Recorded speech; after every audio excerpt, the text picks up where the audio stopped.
Hello and welcome. In this video, I will be walking you through the basic features of IntelliJ. IntelliJ is a piece of software that we will be using to write our Java code. For example, we use Microsoft Word to write, let's say, essays in English, right? Now, what does that Word do? It helps us create those files where we write our essays. It helps us fix spelling mistakes, grammar mistakes. It helps us share those files. So IntelliJ is exactly the same software but for Java. It will help us fix our Java mistakes. It will help us run that code. It will help us organize that code. And there are many more features. Whenever you will be opening the IntelliJ, you might be presented with this file. The file is called pom.xml. Now, this is an important file. Please do not make any changes in this file. If you do so, you might corrupt your project and you might have to create a new one. So what you should be doing is close this file right away. And the second file that you will be presented with is most probably this main.java.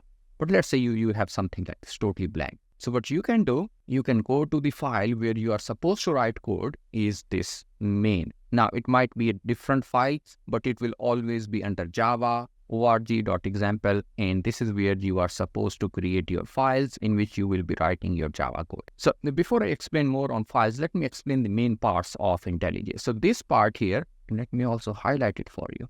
This part here, it is called the editor. This editor is where we will be writing our Java code. This part on the left is called the project explorer. This section is going to help us organize our code. So for example, we will be able to see all of our files that we will be creating using this project explorer. So let's say, for example, I'm creating a new file where I am planning to create a new program using Java. So first I have to give any name. So let's say I call it hello world. This is the name of the file. Now, once you do that, you will end up seeing something like this.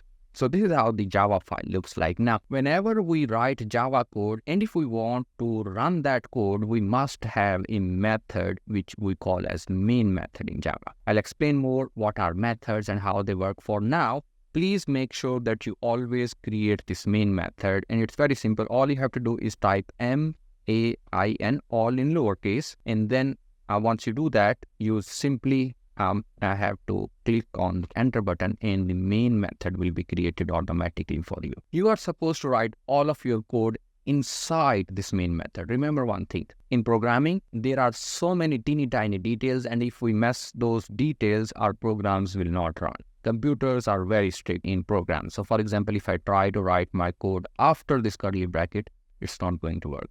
For example, even if I just remove this curly bracket from here, it's not going to work.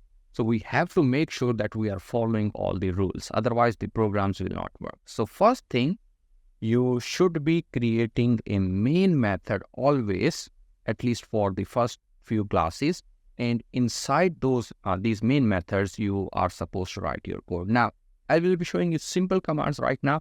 We will be learning about more commands later on in the class. So for example, one simple command that you will be using a lot is called this sout. It's a shortcut. And the complete command is system.out.println. This command is used to print something on the console. So let's say, for example, I want to print hello syntax here. So I am using double quotes, and then inside those double quotes, I am writing hello syntax. So whenever you have to print some English alphabets, make sure you encapsulate them using these double quotes. Now, if you want to run your program, then what you can do, you can right click, and then you can click on run hello world. So run is the command, and then hello world is the name of your program basically. Highly encourage you to use this feature to run your programs. And once you do that, you should see a console and you should see the output on this console. So this console is basically where you will be seeing the output of your program. So three main areas. One is editor, where we will be writing our code. One is this console, which will show us the output of our programs. And one is called the project explorer, which will help us navigate through the files, which will store our files.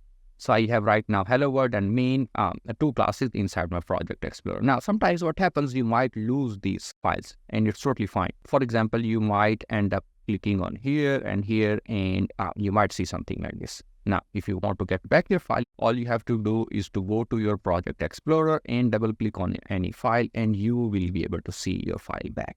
assume that you also lose the access to this Project Explorer and this console as well. And it looks something like this. It's also totally fine. All you have to do is click on this folder icon here. This will bring your Project Explorer back. Then once you click on any file, you will be able to see your file back. And once you run your program, the console will appear automatically. You don't have to do anything for that.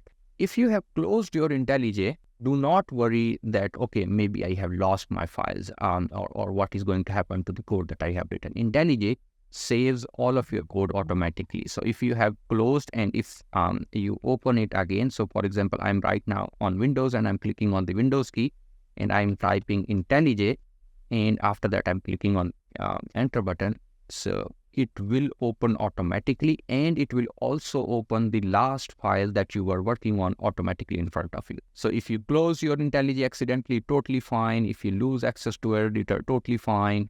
This Project Explorer, everything you can bring back now by following these instructions. This is where we will be creating our files during the class, and this is where we will be writing our code. Now, one more thing, we will be using a lot of brackets in Java. So for example, you might already see that we have curly brackets or middle brackets. We have these parentheses. We have these square brackets as well.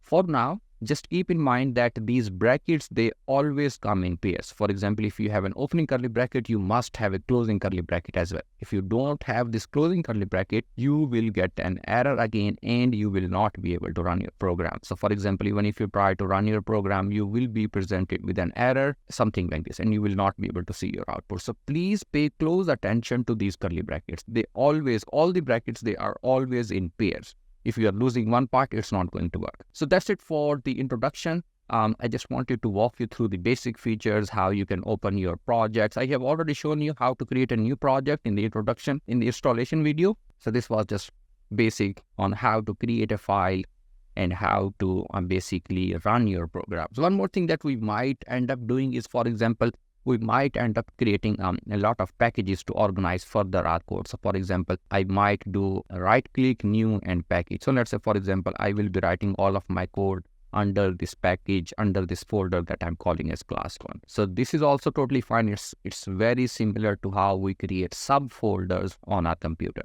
So if you see the subfolders, you can again right click, new and class, and let's say call it first program.